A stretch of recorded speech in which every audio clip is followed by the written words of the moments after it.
Hello and welcome once again to a beginner's guide to Super Metroid. Last time we started the game, the infant Metroid was captured from the space station Ceres, I don't know. And we have a goal. We've got to obviously rescue the infant Metroid, but we also want to get some payback against Ridley. And to that end, we have entered Zebes and found our way to a previously undiscovered portion of Brinstar, which again is the original area in Metroid 1. Now this is a missile station, a missile reload station. It's sort of convenient, I guess, in the very early parts of the game. It's not going to take too long before we get access to better missiles than regular missiles, and those do not get recharged by a missile station. They do, however, get recharged by Samus's ship, but that's a very special sort of recharge station. There's only one of them in the game, and it's way at the beginning of Criteria. So as I get to the final pink door, there are so many pink doors in this hallway.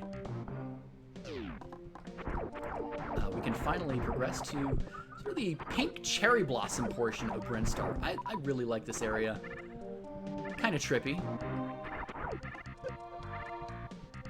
And again, I cannot praise this soundtrack enough.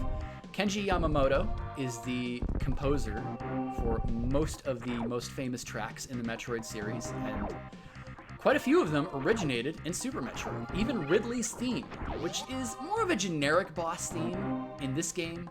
In later games in the Metroid series, it's going to be exclusive to Ridley. It's become his iconic theme song.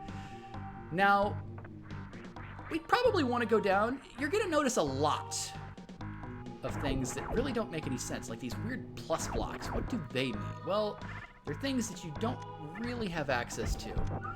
These side hoppers take quite a bit of damage, and we've got these crumbly blocks that just take us further down. A yellow door! Yes, the doors can be all the colors of the rainbow. Now, the yellow door is, if you've played the original Metroid game, really what the different door colors were they denoted how many missiles you needed to open up the way ahead. This time, however, they're actually special, and they show, hey, you cannot actually go ahead without a different item than just missiles. And this is something that's been retconned by, or I guess redone by a Metroid Zero mission. We find ourselves in a secret little passageway to find the charge beam. I'm fairly certain this is the original appearance of the charge beam. And, yeah, because Metroid 2 didn't have it. It's sort of a strange looking thing here. And we've got more special little icons for things that we don't have access to yet. Oh, and there's actually a really good accidental explanation of what happens when you are charging a beam and you go into a morph ball. You sort of lay down a spread of 5 bombs. I have never used this in any capacity, offensively speaking. Now, there are some benefits to holding a charge. It is a little bit annoying to have it just constantly blaring on the sound effects, but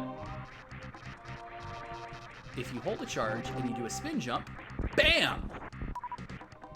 It's sort of like you're blasting an enemy with a beam, and I'm fairly certain the way it works is if the charge beam is enough to one-shot the enemy, you will not take damage. It's a sort of invincible attack jump, without actually spoiling the name of an endgame item. We'll just call it that. Sort of a clunky name for it, but again, a beginner guide. So here we've got another save station. I'm not going to use this. I may regret that because what's up ahead is something that I go through so very rarely in my times of this game. Now you notice, again, there's a lot of special little side routes that you can take. And this was not visible on the map, and it was sort of hidden off by a morph ball slot, or a morph ball bomb block. But because the map is a little bit friendly in the earlier parts of the game, you can see that that save station was visible before I even got to it. But as you get further into the game, you're going to have to be a little bit more industrious and adventurous, and these are a special type of, I guess you could call them space pirates from another planet. They are the key hunters, and you can use missiles, but I prefer to just use the offensive spin jump to deal with them pretty quickly. I think one missile will do it as well. Here's our first, well, I guess second mini-boss, if you count the Chorizo statue. This is the spore spawn. I hate this thing. This is the slowest boss fight in this game. It's more or less a waiting fest. It's very difficult to die here. It always drops missiles. It always drops health. So it's very difficult to actually lose this fight. Problem is, if you take it overly cautious like I did, you know what, I'm going to try missiles. Or I'm not going to try missiles. I'm going to try charge beam. And then, bam! This is such a slow encounter. Now, I guess if you're staying crouched, there's not a whole lot of places that can hit you without warning. But as you do more damage to the spore spawn, it is going to start shaking more violently, and I think its range even increases how far it can stretch. So as it loses health, you'll notice it get more frantic, you know, in typical video game boss fashion. But this thing is super easy. I do not go on a route that actually fights this thing, because what it is guarding is easily accessible by, shall we say, less honest approaches to collecting items in this game. This is the way the game intends you to get the next key, let's just call it. And you'll notice the green door that closed behind me. So there is no way to go but forward. I do wonder what would happen if you try and, no,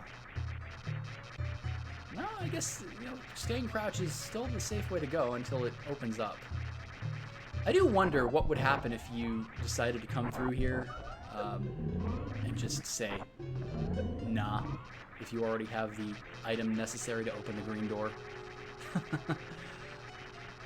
Oh, but yes. I absolutely hate this boss encounter. So poor. But yeah, a few charge shots. I don't really have an obvious answer as to whether missiles are more effective or if charge shots are more effective, but I have a feeling charge shots do a little bit more damage than missiles do. If not now, then certainly in the not too distant future. It is crazy to me how quickly, as we go down a crumbly block and then down a shaft. It is crazy to me how quickly missiles become less important, because now we got super missiles. Later games in the series treat these a lot more special, but they are what is used to open green doors. Yeah, later games in the series, it takes a lot longer to get super missiles.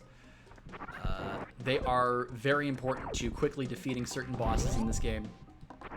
And the more super missiles you have, the better. The game kind of gates off super missiles until you get some of the later objects to progress. There's a rare super missile block. There aren't too many of these in this game. And hey, take a secret passage down below the yellow door. The map on this game is just so immaculately designed. I guess I'll just bomb jump up. Super missiles are one of those things that's very hard to get more of. Not just, you know, expansions of it, but enemies in general, unless they're programmed to, usually don't even drop super missiles as an option. Even if you're full on energy and full on missiles, there are only certain types of enemies in this game that will recharge your missile count. We are about to see one of them. But again, a lot of these enemies just drop health and regular missiles, which is not too conducive to keeping a good supply of them. But that's okay. For right now, they're just a really, really expensive key. Now, one of these enemies is these cactus plants that shoot their little spines. And I guess some of these crawler enemies. Wow. Alright, so we're back up to 5 super missiles. That is the max. It's time to go onward! Okay. So this is a very infamous beginner trap that you could call the noob bridge. That's what the community calls it, because it is the time that you were supposed to realize, hey, there's a run button, and I need to use it. Now, these crumbly blocks sometimes will just disappear before you can even, like the second you set foot on them, they'll disappear. Other times, you'll need to be even faster than your usual run speed. So, just something to keep in mind. From this point forward, I am going to be basically holding down the run button as much as I can because speed is the name of the game.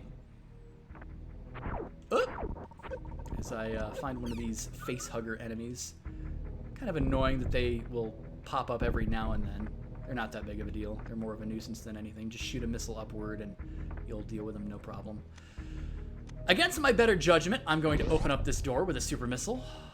And I believe, is this not? Oh, it's an energy recharge station.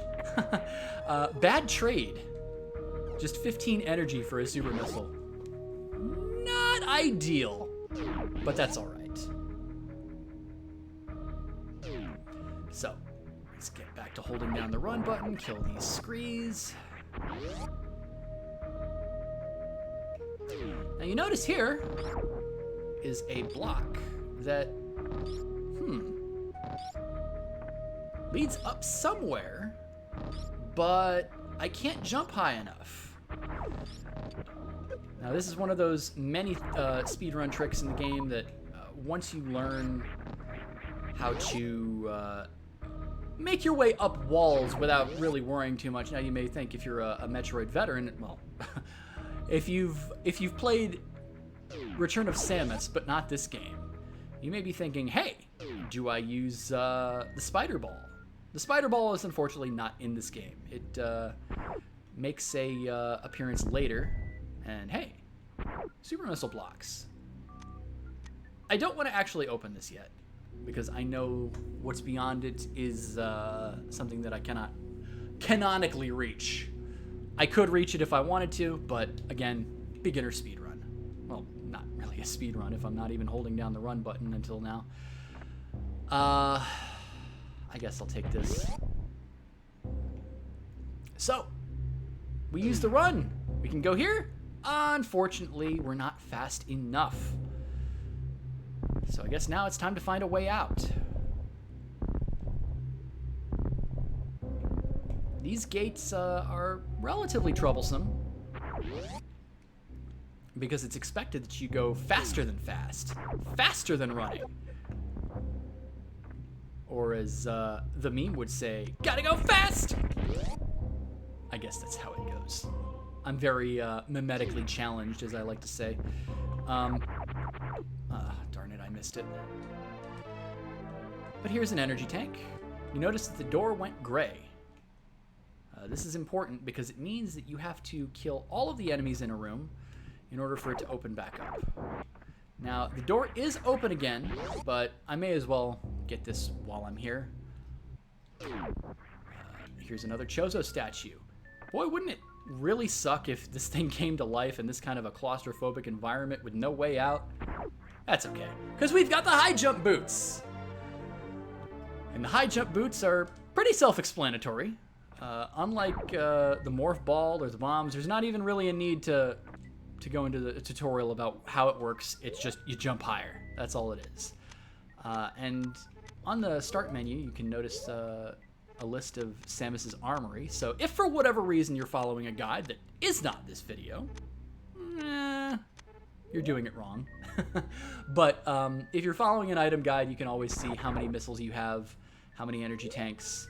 Well, I guess you can't see how many missiles is your maximum unless you've gone to a recharge station. But you can see your energy tanks, your beams, your miscellaneous, your boots. All that stuff is there for you. So if you're just trying to complete a checklist, that's how you would do it. Now, I know that that door is going to lock up, or has locked up. So I'll just kill that enemy now. Make my way up this using my brand new high jump boots. So nice. I wonder if I jump high enough and perform high jumps. Somebody might be watching me. Sorry. Crappy Fate Stay Night reference.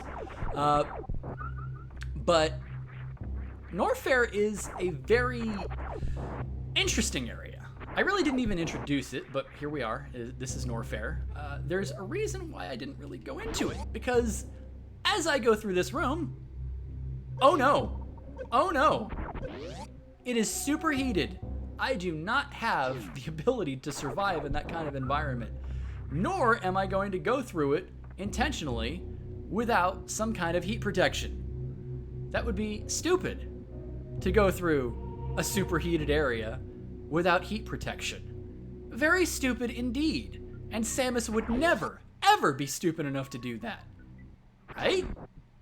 Well, I am going to make my way back because I do remember, this is very important, one of these previous rooms had a block that I could not reach past. But now that I have the high jump, it's just high enough. And I'll destroy this block. There is actually a... If you try and morph ball bomb, this will actually take you down, so it'd just be a waste of time to do that. So don't do that. Just shoot it. And here you go. So another Chozo statue. I wonder, will we ever see a Chozo statue come to life again? None of these rooms really seem fitting for a boss fight. This would be a really uneven platform to fight it on. Unfortunately, this is not one of those rooms. So, this Chozo statue was holding the Spazer Beam.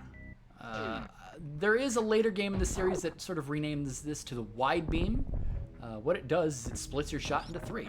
It is stronger, and unlike that later game in the series with the Wide Beam, I guess this is different from the Wide Beam in this way. The Wide Beam in that game splits into 3 shots that are independent of one another. This, however, when one piece of that shot hits an enemy, all of them hit the enemy. Whereas the Wide Beam, if, say, the bottom part hits an enemy, the other 2 parts, the middle and the upper part, will just continue flying, and you can hit multiple enemies that way. It's more of an advanced shotgun effect, but this game was a little bit before I guess they thought to do anything like that. So, make our way past the super missile block, and oh! Well, this certainly looks ominous, and also very familiar if you have played the original Metroid game, and I swear I'm going to stop harping on that at some point. There were elevators that had that kind of gaping maw that you would go down, and it would be sort of a prelude to say, hey, you're entering a boss's lair. And this is one such boss lair. So again, let's do that spin jump attack. I just so totally want to say its actual name, but again, beginner friendly. Alright, so doesn't seem like there's really much we can do over here. Spoiler alert, there totally is. And this is actually a save room I totally forget about every time, but probably a good idea, because we are entering a boss's lair to save here. And I think this is actually a good place to stop. We got a lot of progress in, well, not a whole lot, but we went from the beginning of Green Brinstar all the way through. Got some things on the map unlocked, defeated the spore spawn, got the super missiles, charge beam, made our way down to Norfair, got the high jump, got the Spazer Beam, So now, I think we're probably adequately armed to deal with the first major boss of the game. This is a good place to stop. Thank you all for joining me. If you do like this video series, please drop a like. If you aren't subscribed, please do so. And I will see you all next time.